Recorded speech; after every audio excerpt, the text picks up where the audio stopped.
اس کے لیے نا، بیوہ کے لیے، بیوہ.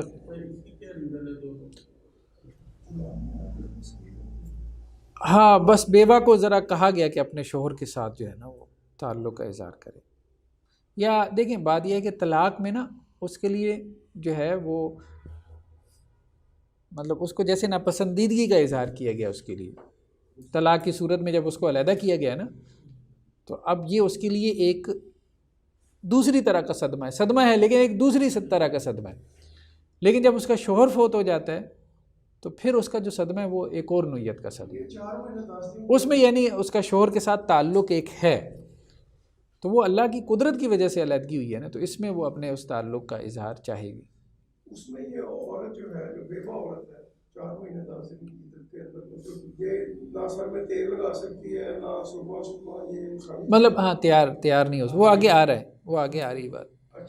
تو اگر عورت جو ہے وہ اس کا شوہر فوت ہو جائے، رخصتی نہیں ہوئی، شوہر فوت ہو جائے تو پھر اس کی عدت 4 مہینے 10 دن ہے. ہاں رخصتی سے پہلے بھی اگر شوہر فوت ہو گیا تو پھر 4 مہینے 10 دن.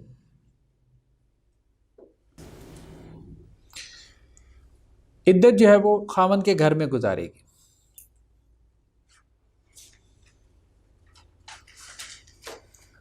حضرت ابو سعید خدری رضی اللہ عنہ کی جو بہن ہیں وہ اللہ کے وسلم کے پاس آئیں.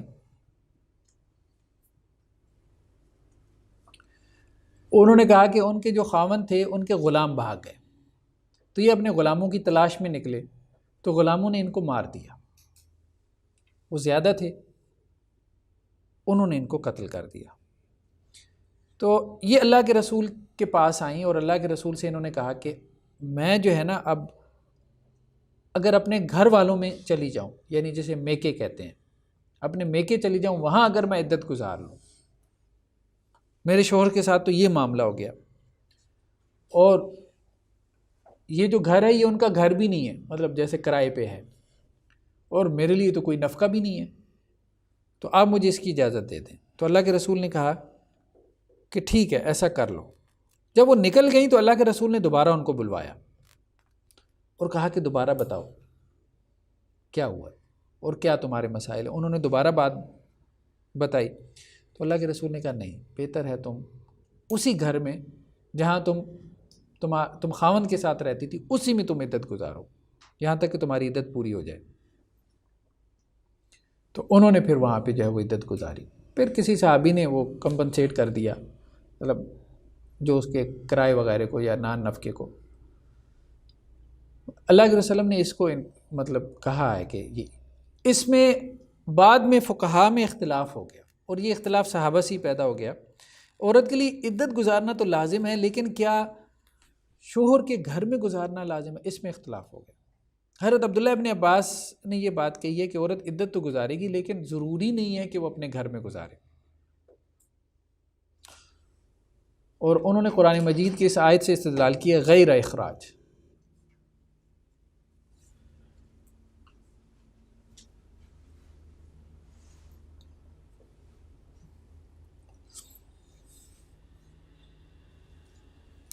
تو اللہ کے رسول صلی اللہ علیہ وسلم نے جو کہا ہے تو وہ گویا کہ اس کو مستحب کے حکم میں لے رہے ہیں، یعنی پسندیدہ یہی ہے کہ شوہر کے گھر میں گزارے عدت، لیکن اگر کہیں اور بھی عدت گزارتی ہے وہ اپنے گھر والوں کے ہاں تو وہ اس کے لیے اس کا جواز ہے. یہ اختلاف ہے.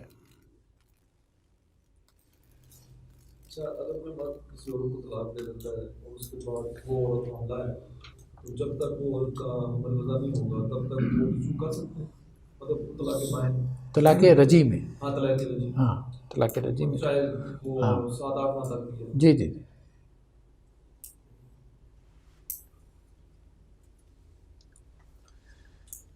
عدت میں عورت کیا گھر سے باہر نکل سکتی ہے؟ تو اس میں فقہا کا اختلاف ہے. احناف یہ کہتے ہیں کہ مطلقہ جو ہے وہ نہیں نکل سکتی اور متوفی عنہا نکل سکتی ہے، یعنی بیوہ نکل سکتی ہے. ڈائیورس نہیں نکل سکتی گھر سے باہر، کیونکہ اس کا نان نفقہ جو ہے وہ اس کے شوہر کی ذمہ داری ہے. جس کو طلاق ہو گئی تو عدت کے اندر اس عورت کا نان نفقہ اس کے شوہر کی ذمہ داری ہے، تو اس عورت کے پاس نکلنے کا باہر کوئی جواز نہیں ہے. اگر شوہر اس کی ذمہ داری اٹھا رہا ہے نان نفقے کی. اور جو بیوہ ہے اسے اپنے لیے اپنے بچوں کے لیے باہر نکلنا اس کے لیے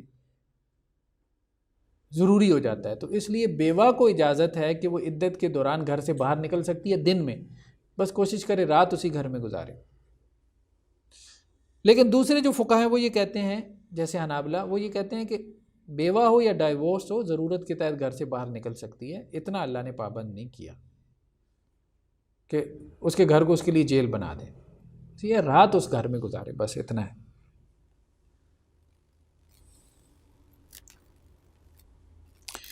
جیسا کہ یہ سنن نسائی کی روایت ہے، حضرت جابر کہتے ہیں کہ میری خالہ کو طلاق ہو گئی اور 3 طلاقیں ہو گئیں. تو وہ جو ہے نا وہ کھجوریں اکٹھی کرنے کے لیے نکلتی تھی. تو ایک شخص نے ان کو دیکھا اور انہیں کہا کہ آپ تو عدت میں ہیں، آپ کے لیے تو یہ جائز نہیں ہے. تو انہوں نے اللہ کے رسول صلی اللہ علیہ وسلم سے یہ بات کی، تو اللہ کے رسول نے کہا کوئی حرج نہیں، آپ چلی جایا کریں، اس میں سے آپ اپنے لیے بھی کھانے پینے کا بندوبست کرتی ہیں اور کچھ صدقہ بھی کریں گی، تو یہ کوئی ایسی بات نہیں. اسی طرح سے ایک اور روایت ہے، لیکن یہ روایت مرسل ہے حضرت مجاہد سے. وہ یہ کہتے ہیں کہ غزوہ احد میں بہت سارے لوگ شہید ہو گئے، 70 کے قریب شہید ہو گئے. اب کافی ساری عورتیں بیوہ ہو گئیں. تو وہ اللہ کے رسول صلی اللہ علیہ وسلم کے پاس آئیں اور کہنے لگیں کہ ہم تو رات کو مطلب وحشت ہوتی ہے، تنہائی ظاہری بات ہے اب انسان کے لیے، کسی کی اولاد ہے یا کسی کی اولاد بہت چھوٹی ہے، تو کیوں نہ ہم اپنے گھروں میں چلی جائیں، مطلب اپنے والدین کے پاس. ٹھیک. تو اللہ کے رسول صلی اللہ علیہ وسلم نے پھر انہیں کہا کہ ایسا کر لو کہ تم آپس میں اکٹھی ہو جایا کرو اور بات چیت کر لیا کرو، جب سونے کا وقت ہو تو اس وقت اپنے اپنے گھر میں چلی جایا کرو. تو یہ کم از کم اتنا کر لو کہ رات کا کچھ حصہ اپنے گھر میں گزارو. ہاں یہ مرسل روایت ہے، لیکن کوئی حرج نہیں ہے اس میں، کیونکہ صحیح روایت. ہاں اجازت، ہاں اس میں یہی ہے کہ بالکل نہیں. اس طرح سے ریلیکس کر دیا کہ دن میں باہر نکل جاؤ، کوئی حرج نہیں، رات کو اکٹھی بیٹھ جاؤ. ہاں یہ نہیں ہے کہ پوری عدت کے لیے تم شفٹ کر جاؤ.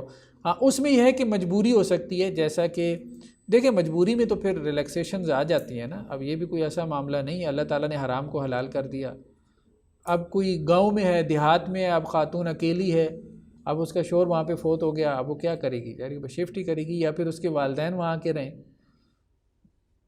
تو بعض اوقات جو ہے وہ عورت کے لیے مشکل ہو جاتا ہے، ناممکن ہو جاتا ہے کہ وہ عدت گزارے. اگر بالکل ہی چاہتے ہیں تو اللہ کے نبی علیہ السلام اس سے پوچھتے نا کہ تمہارے مسائل کیا ہے، تو پوچھے تو ان کے حالات کے مطابق ہی انہوں نے کہا کہ ابھی تم ادھر ہی رہو. سر جو مثال آپ نے یہ وہی مثال سمجھی نا کہ وہ کہتی ہے ہمارے خاندان فوت ہو گئے ہیں، ہم نے کوئی خیالی دہشت ہو گئی ہے، جتنے بھی ہم کو اجازت تو نہیں ملتی، ٹھیک ہے صبح کو میں جا کے رات کو واپس کر لیا. لیکن ایک بہرحال سوسائٹی میں تھے نا، ایک معاشرے میں تو تھے نا، وہ وحشت تنہائی کی وحشت تھی. لیکن اگر عورت کو سیکیورٹی کے مسائل ہوں، ساری بات ہے، اب آپ اس کو تو کمپرومائز نہیں نہ کریں گے.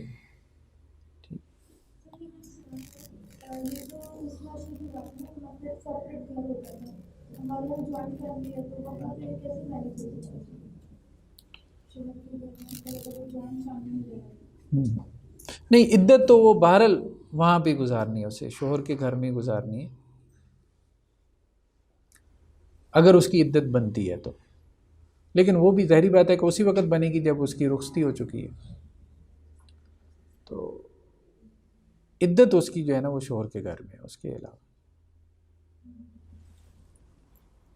جہاں وہ شوہر کے ساتھ رہ رہی تھی، اصل بات یہ ہے جہاں وہ شوہر کے ساتھ رہ رہی تھی، اگر وہ شوہر کے ساتھ رہ ہی نہیں رہی تھی، ماں باپ کے گھر تھی، وہ تو ظاہری بات ہے پھر اس نے وہاں پہ عدت گزاری.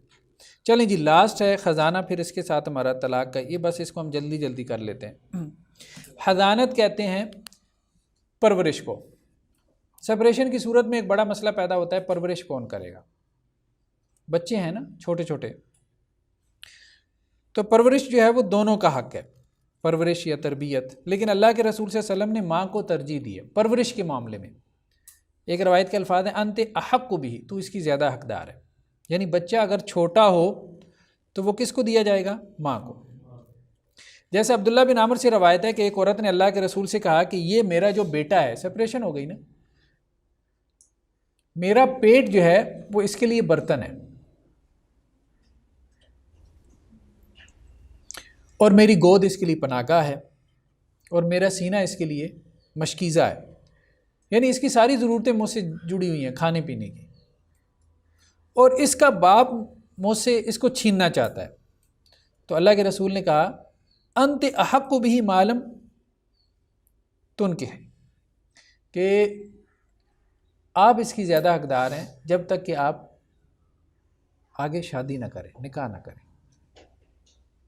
تو عورت اگر آگے نکاح نہ کرے تو بچے کی معاملے میں عورت زیادہ حقدار۔ ایک اور روایت میں ہے کہ حضرت عمر نے انصار کی ایک خاتون سے شادی کی، تو حضرت عمر کے ایک بیٹا پیدا ہوا، اس کا نام تھا عاصم۔ پھر جدائی ہو گئی، حضرت عمر نے ان کو سیپریٹ کر دیا۔ تو ایک مرتبہ حضرت عمر آئے مسجد قباء میں اور وہاں عاصم کو دیکھا کہ وہ مسجد کے سین میں کھیل رہا ہے۔ حضرت عمر نے بازو سے پکڑا، اپنے ساتھ سواری پہ بٹھایا اور لے کے جانے لگے، تو وہ بچے کی دادی آ گئی، مطلب اس کی جو نانی۔ تو اس نے جو ہے وہ حضرت عمر سے جھگڑا کیا، کہاں لے کے جا رہے ہیں، یہ ہمارا بچہ ہے۔ جھگڑا ہو گیا تو حضرت ابوبکر کے پاس آئے، تو حضرت عمر نے کہا میرا بیٹا ہے، میں تو لے کے جاؤں گا۔ اس عورت نے کہا کہ جی یہ تو میرا بیٹا ہے، میں رکھوں گی۔ تو حضرت ابوبکر نے حضرت عمر کو کہا کہ آپ چھوڑ دیں، بچہ ماں کو دے دیں۔ تو حضرت عمر نے کہا میں نہیں مانتا، لیکن حضرت ابوبکر نے جو ہے وہ ظاہری بات ہے وہ چونکہ خلیفہ تھے تو اس لیے انہوں نے اب اس کو ایک انتظامی قوت کے ذریعے حضرت عمر سے منوایا، لیکن انہوں نے کہا میں اس کو شرعی رائے کے طور پہ نہیں مانتا، آپ کی بات۔ لیکن یہ ہے کہ اللہ کے رسول صلی اللہ علیہ وسلم نے فیصلہ یہی کیا ہے کہ عورت جو ہے وہ جب تک آگے نکاح نہ کرے تو وہ بچہ کس کا ہے؟ وہ ماں کا۔ مرد ایک عورت کو اپنی خواب کی وجہ سے اگر طلاق دیتا ہے، وہ بچوں کی بھی تربیت میں تربیت نہیں صحیح کرے گی۔ ہم ابھی بات کر رہے ہیں، دیکھیں تربیت کوئی 2-4 سال کے بچے کی تھوڑی ہوتی ہے، ہم یہ بات کر رہے ہیں بچہ 6 ماہ کا ہے، 1 سال کا ہے، 1.5 سال کا ہے، 2 سال کا ہے، ابھی ہم چھوٹے بچے کی بات کر رہے ہیں۔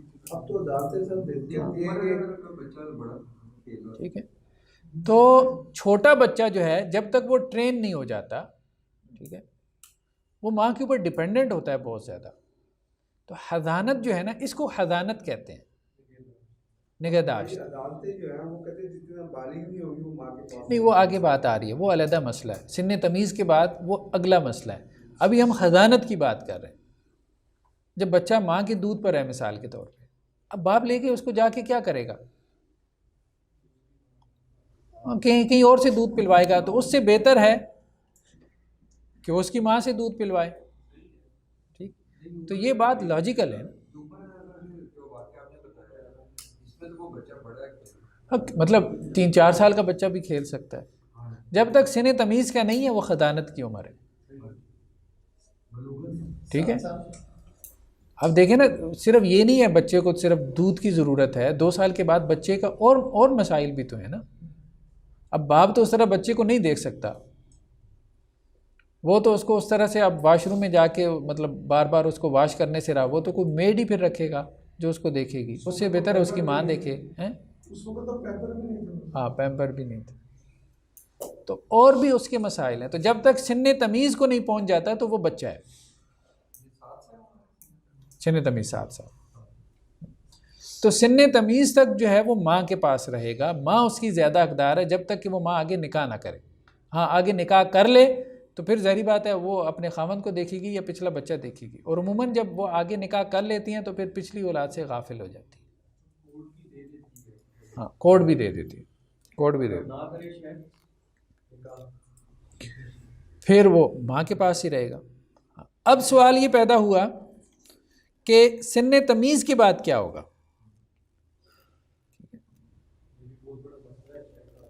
سن تمیز کے بعد، یعنی بچہ جب باتیں سمجھنا شروع ہو گیا، وہ ٹرینڈ بھی ہو گیا، کچھ جسے کہتے ہیں نا اپنے آپ کو اس نے کچھ سنبھال لیا،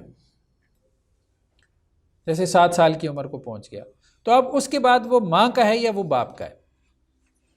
تو اس میں ایک روایت ملتی ہے حضرت ابو ہریرہ سے کہ ایک عورت اللہ کے رسول کے پاس آئی، کہنے لگی اللہ کے رسول یہ میرا شوہر ہے جو مجھ سے میرا بیٹا لینا چاہتا ہے۔ اب حضرت عمر اس طرف جا رہے تھے نا، یہ اس روایت کی طرف، حالانکہ وہ مجھے فلاں کنویں سے پانی بھر کے دیتا ہے، یعنی مطلب میرے کام آتا ہے، میرے کام کاج کر دیتا ہے، میرا شوہر تو ہے کوئی نہیں، اب یہ بچہ ہے اور وہ مجھے بڑا فائدہ دیتا ہے۔ تو اللہ کے رسول نے کیا کہا؟ بچے کو کہا کہ یہ تیرا باپ ہے، یہ تیری ماں ہے، جس کا ہاتھ پکڑ کے جانا چاہتا چلا جا۔ اس کو کہتے ہیں تخییر، تخییر، اختیار دیا جائے گا بچے کو۔ جی کوئی ایسے پانی بھر کے لاتا تھا، آپ یوں کہہ لیں کہ کوئی 8 سے 10 سال کے درمیان تو ہوگا۔ ہاں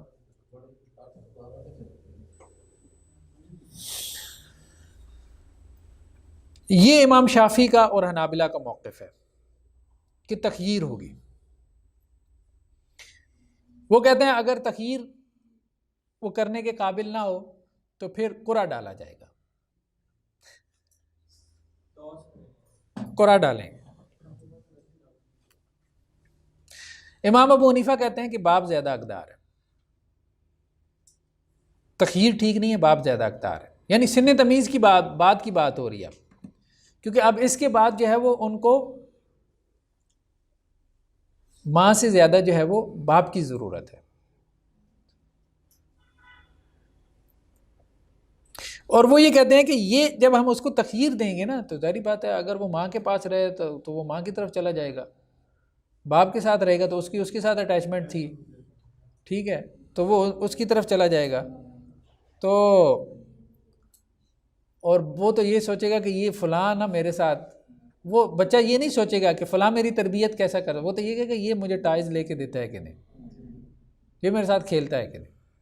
تو اس لیے وہ یہ کہتے ہیں کہ نہیں، بچے کو اختیار جو ہے نا یہ نہیں دیا جائے گا، بلکہ باپ کا زیادہ حق ہے۔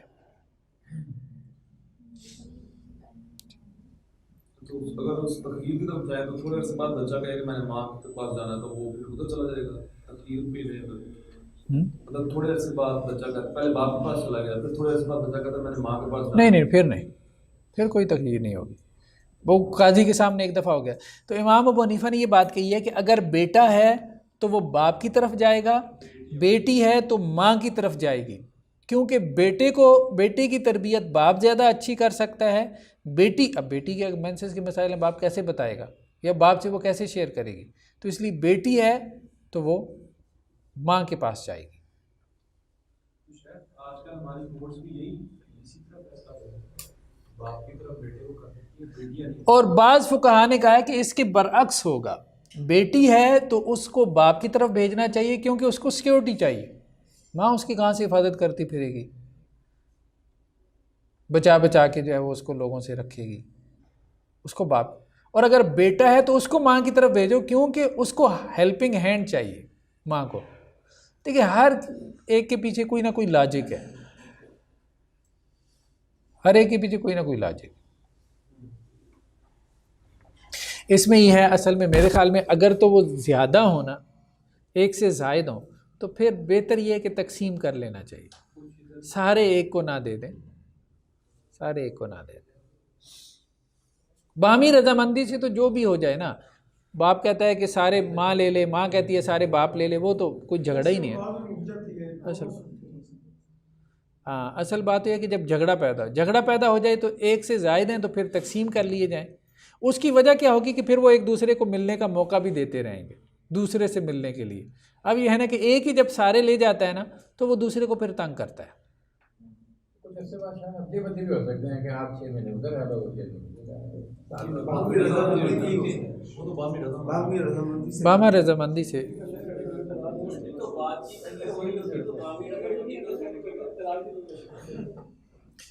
اصل میں اتنی زدم زدہ پیدا ہو جاتی ہے کہ باپ کو پھر ملاقات کے لیے عدالت کا سہارا لینا پڑتا ہے، اور عدالت بھی کیا کرتی ہے، گھنٹے کے لیے ملاقات کروا دی، مہینے بعد، یا بعض اوقات تو عیدین کے موقع پہ. ساری بات ہے یہ زیادتی ہے، یہ ٹھیک نہیں ہے. اگر باپ ان کا خرچہ بھی اٹھا رہا ہے اولاد کا، ٹھیک ہے، تو ظاہری بات ہے اس کی اولاد ہے، جب چاہے وہ ان سے مل سکتا ہے، یہ نہیں ہے. ہاں حضانت کے وہ پیسے دے گا ماں کو، ظاہری بات ہے جب ڈے کیئر میں رکھے گا تو دے گا نا.